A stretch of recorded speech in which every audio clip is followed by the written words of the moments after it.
दे अभिमान में आकर एक दो को तंग नहीं करने की, किसी को भी दुख नहीं देने की, आपस में बहुत मीठा खीरखंड होकर रहने की, सवेरे सवेरे उठकर प्यार से सत्य परमात्मा को याद करने की, अपने आप से बातें करने की, विचार सागर मंथन कर बाबा का शुक्रिया मानने की,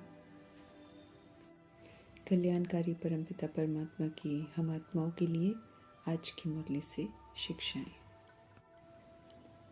पावरफुल स्थिति अर्थात बीज रूप स्थिति, जहाँ सारा पास्ट का देह का विस्तार समाप्त हो जाता है। मन रूपी स्लेट पर पास्ट का लिखा हुआ मिट जाता है। दैहिक रिश्ता हटकर रूहानी आत्मिक रिश्ता हो जाता है। नया अलौकिक संबंध, इसलिए सभी के प्रति शुभ भावना, शुभकामना के सिवाय और कोई भावना नहीं होती। आत्मिक भाव और कल्याणकारी भावना ऐसी पावरफुल स्थिति में परमात्मा के संग स्थित होकर श्रेष्ठ मनसा द्वारा सेवा करने वाले नंबर 1 सेवाधारी भव का वरदान प्राप्त करना है। सेवा करने की अनेक विधियां हैं जो कोई भी अपनाकर ईश्वरीय सेवा कर सकता है। ईश्वरीय सेवा धारणाओं के प्रमाण ज़्यादा है, इसलिए सोचना, बोलना, उठना, बैठना, खाना पीना, सोना सब दिव्यता के आधार से हो, परमात्मा की याद में हो तो सेवा कहलाता है। मुख्य फिर वाणी द्वारा भी सेवा करते हैं, लेकिन अगर वाणी की सेवा का चांस नहीं मिलता है तो दिल शिकस्त नहीं होना है, क्योंकि मनसा सेवा ऐसी सेवा है जिसका चांस हर किसी को हर समय प्राप्त है। कोई भी कभी भी ये सेवा कर सकता है। समझ देते हैं मीठे परमात्मा कि मनसा सेवा ही वास्तव में सबसे बड़ी से बड़ी सेवा है। समझ देते हैं कि वाणी की सेवा सहज है, ये तो तब भी हम कर सकते हैं जब स्थिति हमारी नीचे ऊपर हो, लेकिन मनसा सेवा के लिए पहले स्वयं की मनसा को स्वच्छ साफ बनाकर पावरफुल बनाना पड़ता है। सब तरह का पास्ट, भेदभाव, दैहिक भान, दैहिक स्वभाव, संस्कार मिटाना पड़ता है। मनसा सेवा के लिए फिर बेहद की दृष्टि वृत्ति होती है। सारा विश्व ही अपना परिवार हो जाता है। जब विश्व कल्याणकारी बनते हैं तब मनसा सेवा हो सकती है। सब रूहें दिखाई दे, सभी आत्माओं के लिए एक सी कल्याणकारी भावना हो, तब हम ये सेवा कर सकते हैं। स्पष्ट करते हैं कल्याणकारी परमपिता परमात्मा कि जो अपनी श्रेष्ठ स्थिति के द्वारा मनसा सेवा करते हैं वही नंबर 1 सेवाधारी कहलाते हैं और उन्हें फुल मार्क्स मिलते हैं। ज्ञान मार्ग में गृहस्थ व्यवहार में रहते हुए भी हम सब सरेंडर हो सकते हैं, बशर्ते हम श्रीमद् प्रमाण लौकिक को अलौकिक में परिवर्तन कर दें और वो लौकिक कार्य करते हुए अनुभव भी हो। ट्रस्टी सेवाधारी बन जब सभी को प्रभु की अमानत समझकर हर कार्य करते हैं तो वो अलौकिक दिखाई देगा। अगर दिखाई देता है तो फिर उसे सरेंडर होना समझा जाएगा। रावण रूपी दे अभिमान के पर धर्म को सृष्टि रूपी ड्रामा में यूज़ कर पाप आत्मा बन जाते हैं तो बेसहारे बन जाते हैं। ड्रामा की सजाओं के कटघरे में खड़े हो जाते हैं। प्रभु फिर सहारा बनते हैं, पावन बनने की विधि बताते हैं, कर्मों के बंधनों को चुकतू कर निर्बंधन अर्थात कर्मातीत बनने की विधि बताते हैं, ताकि बिना ड्रामा की, विनाश की, हिसाब किताब के मार खाए इज्जत से हम वापस अपने स्वीट होम शांति धाम में जाकर और फिर सुख धाम में भी जाएं, उसके लायक भी बनने की विधि बताते हैं। ऐसे सहारा देने वाले सुख शांति के सागर परमपिता परमात्मा का तहे दिल से शुक्रिया हर वो आत्मा करती है जो उनकी पालना में पलती है और पावन बनने का, कर्मातीत स्थिति बनाने का सुख अनुभव करती है। परमपिता परमात्मा का बनना, उनके दिल तख्त का, उनके प्यार का हकदार बनने का अनुभव कल्प में एक बार ही संगम युग में मिलता है। परमात्मा से सच्चा संबंध, उनके साथ सर्व संबंधों के अनुभव का अति इंद्रिय सुख हम सब इस समय ही अनुभव कर सकते हैं, बशर्ते हम उनसे वफादार रहें, उनका कहना मानकर सर्विसेबल अर्थात सेवा करने लायक बने, बहुत मीठे बने, किसी को भी कभी भी दुख न दें। जब ऐसे हम बनते हैं तो मीठे परमात्मा बहुत प्यार करते हैं। निराकार परमपिता परमात्मा ऊंचे से ऊंचा कर्तव्य करते हैं, हम आत्माओं को एक सूत्र में बांधते हैं। जब हम फिर आपस में बहुत बहुत प्यार से रहते हैं, भूले नहीं करते हैं, वरदानी बोल बोलते हैं, दुख नहीं देते हैं, भाई भाई का रूहानी प्यार रखते हैं, तब ये नया अलौकिक बना सभी को आकर्षित करता है। तब हम बाप का शो कर सकते हैं, तब सभी का ध्यान परमात्मा की तरफ जाता है। ऐसा शो करना हम आत्माओं का कर्तव्य है।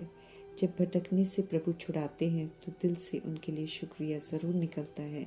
देह लेकर कलयुग में पाप कर्म करते हैं, उन्हें उल्टे कर्म करते हैं तो भय से शरीर छोड़ते हैं।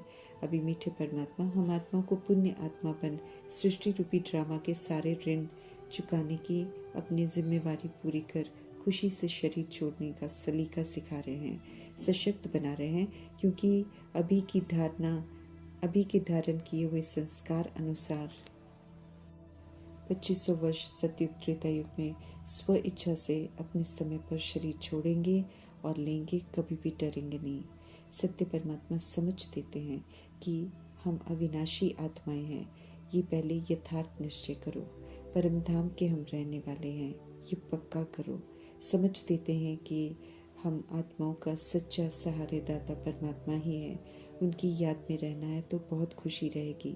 समझ मिलती है कि पहले हम सब शांति धाम में रहते थे, फिर पहले हम सुख धाम में आते हैं। सत्य जो परमात्मा हमें समझाते हैं, इसे अच्छी तरह समझकर फिर खुद को समझाना भी है। पुरुषोत्तम संगम योग है ये। इसमें पुरुषोत्तम बनाने के लिए सत्य परमात्मा रास्ता बताते हैं। ऊंच मर्तबा पाना है, अंतिम जन्म है ये। सेकंड सेकंड सफल करना है, डरना नहीं है। खुशी से बाप संग चलने के लिए हमें तैयार होना है। समझ मिली है, हम आत्माएं ऊंचे धाम की रहने वाली पवित्र आत्माएं थी, लेकिन अभी हम पतित बन गई हैं। ऊपर अपने घर जा नहीं सकते हैं, उड़ नहीं सकते हैं। माया रूपी देह अभिमान ने हम आत्माओं के पंख तोड़ दिए हैं। वापस घर हम जा नहीं सकते। पावन बनना ज़रूरी है। ऊंचे कुल के हम सब ओरिजिनल में पुनः हमें ऊंचा बनना है। ऊंच डिनेस्टी का राज्य भाग्य मिल रहा है, अभी तो उसे लेना भी है।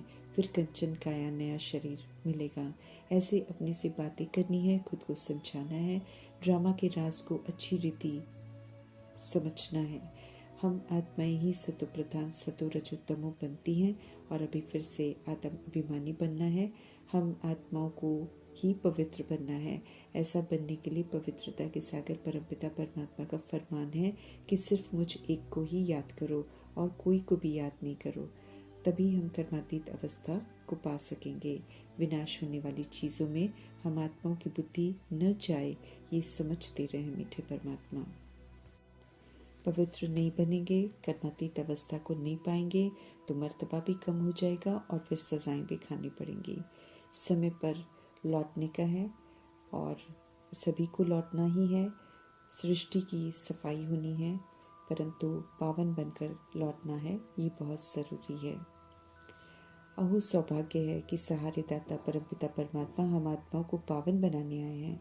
याद से हमें विक्रम विनाश करवाने के लिए आए हैं, तो प्यार से उन्हें याद करना है और औरों को भी परमात्मा की याद ही दिलानी है। ड्रामा के सत्य को पक्का कराने के लिए सुबह 2 बजे से उठकर समय सफल करना है। खुद को समझाकर बुद्धि में सब कुछ फीड करना है, अर्थात बिठाना है। 63 जन्मों के झूठ को अब मर्ज करना है, वर्तमान को पक्का करके। प्रभु के डायरेक्शन पर चलना ही हम आत्माओं के हित में है, इसलिए सुबह से ही याद में रहने का अटेंशन रखना है। पत्थर बुद्धि से पारस बुद्धि बना रहे हैं प्रभु, तो उनकी ही मत पर चलना है। कल पहले भी परमपिता परमात्मा सहारा बनकर आए थे, बेहद का वर्षा दिया था, बेहद का संन्यास करवाया था। अभी पुनः ये कार्य कर रहे हैं। समझ देते हैं कि खत्म होने वाली पुरानी दुनिया कब्र दाखिल होनी है। इस कब्र दाखिल होने वाली दुनिया की किसी भी चीज़ को हमें याद नहीं करना है। कालों के काल महाकाल परमपिता परमात्मा ड्रामा में प्रवेश करते ही हैं, सभी को पावन बनाकर वापस घर ले जाने के लिए। तो हमें तैयार होना है, कल्याण इसी में है। विनाश के सेक से बच जाएंगे। भयानक लड़ाई लगने से पहले, प्राकृतिक आपदाओं के आने से पहले हमें कर्मातीत अवस्था को भी पाना है। सारे हिसाब किताब हमें सेटल कर फ्री होना है। नया कोई उल्टा हिसाब किताब किसी से नहीं बनाना है। मीठे परमात्मा, फिर से खूबसूरत पवित्र बना रहे हैं तो श्रीमत पर चल दैवी गुणों को धारण कर खूबसूरत बनना है, तभी हम खुश रह सकेंगे। शरीर द्वारा जो आधा कल्प हमने भूले की हैं, उन्हीं भूलों को शरीर में रहते हुए अब ठीक करना है। शरीर को इंस्ट्रूमेंट की तरह समझना है, डायरेक्शन प्रमाण चलना है, एकांत में रहकर विचार सागर मंथन करना है। विदेही ऊंचे ते ऊंचे बाप की खूब महिमा करनी है। सभी का संबंध परमपिता परमात्मा के संग जोड़ना है। आत्मा समझेंगे, निश्चय होगा तो आत्माओं को ही देखेंगे और पाप से बच जाएंगे। अगर हमें निश्चय नहीं होगा तो हम देह को देखेंगे, पाप होते रहेंगे और फिर दुर्गति को पाएंगे। समझ देते हैं मीठे परमात्मा कि शरीर को देखने से ही तो गिरते हैं। अब पुनः ये गलती नहीं करनी है। आत्मिक दृष्टि होगी तो आत्मा को ही देखेंगे, क्रिमिनल ख्यालात कभी नहीं आएंगे। सत्य परमपिता परमात्मा का फरमान है, अशरीरी बनो, याद की यात्रा पर रहकर सच्ची कमाई जमा करो, बाप के सिवाय और कोई बुद्धि में ना आए, ये ख्याल रखना है। मन मना भव, मन प्रभु में लगा रहे। मत्याजी भव अर्थात सत्य बाप के वर्षे का हकदार बनना है। लायक बनने के लिए अर्थ सहित सब कुछ समझना है और अन्य आत्माओं से भी ये सत्य को शेयर करना है ताकि वे भी अपना वर्षा ले सकें। सतो प्रधान है तो सृष्टि से सब कुछ पवित्र मिलता है, और जब हम तमो प्रधान बनते हैं तो सृष्टि से हमें कुछ नहीं मिलता है। जो देते हैं वही फिर वापस मिलता है। पुनः सृष्टि को शुद्ध बनाने की पूरी सेवा करनी है। दैहिक भान जब तक है तब तक भाई भाई हैं, सिर्फ कहते हैं परंतु वैसा हम समझते नहीं हैं। अब देह अभिमान को छोड़कर आत्मा रूप में देखेंगे तो आत्मा भाई भाई हैं, अर्थ सहित समझेंगे और उसी प्रमाण व्यवहार करेंगे। देह अभिमान होने से फिर हम दूसरों को तंग करते हैं, पाप करते हैं। अभी प्रभु से तहजीब सीखकर मीठा होकर चलना है। ये पुरुषार्थ का फल जो है फिर 21 जन्म चलता है। हम फिर किसी तरीके की वहाँ पर हिंसा नहीं करते हैं। उल्टे बोल हमें नहीं बोलने हैं। मुख से अगर निकल गया तो उसी वक्त सॉरी बोलना है। कोई भी हिसाब किताब और नहीं बनाना है, मीठा होकर रहना है। ये प्रभु का फरमान है। नहीं मानेंगे प्रभु के फरमान तो फिर ना फरमान बरदार का टाइटल मिलेगा, सज़ा अलग मिलेगी। श्रीमत के विपरीत चलते हैं तो हम दुख देते हैं। ऐसा खोटा कर्म अब हमें नहीं करना है। पुरानी दुनिया को नहीं देखना है, जबकि नई दुनिया में जाने का समय है। ये तो नई दुनिया को देख नया बनना है। श्रीमत पर चल नई दुनिया की स्थापना में नया बनकर मददगार बनना है। अपना रजिस्टर हमें खुद देखना है। अच्छी रीति हमें पढ़ना है, दैवी गुण धारण करने हैं, राजी रहना है। कचहरी करनी है रात को चेक करने के लिए कि हमने कोई भूल तो नहीं की। जैसे बाप हमें सुख का रास्ता बताते हैं, ऐसे औरों को सुख देना है। प्रभु से विस्मृत करके स्वधर्म के विपरीत जाकर व्यवहार कर किसी को भी दुख नहीं देना है। कोई बात ऐसी वैसी हो तो प्रभु को बता देनी है, बाकी खुद बातों में इंटरफियर करके लॉ को हाथ में नहीं उठाना है। न किसी को नीचे गिराने के लिए किसी की चुगली करनी है, न किसी की रीस कर उल्टे कर्म करने हैं, न किसी का मजाक उड़ाना है, न किसी को दुख देना है। ये रावण राज्य में सीखी हुई जो हरकतें हैं जिनसे पाप कर्म बनते हैं, उन हरकतों को दोबारा कभी नहीं दोहराना है। योग बल से विश्व को पावन बना सकते हैं तो अपनी कमी कमजोरियों को भी समाप्त कर देना है योग बल से। अविनाशी सर्जन सुप्रीम गॉडफादर हम आत्माओं का इलाज करने आए हैं, तो उनसे कोई भी अपनी बीमारी छिपानी नहीं है, क्योंकि उन्हीं की दवाई से हमारे सब दुख भी दूर होने हैं और सारी बीमारियां भी दूर होनी है। ऐसे पिता का धन्यवाद करते हुए ओम शांति।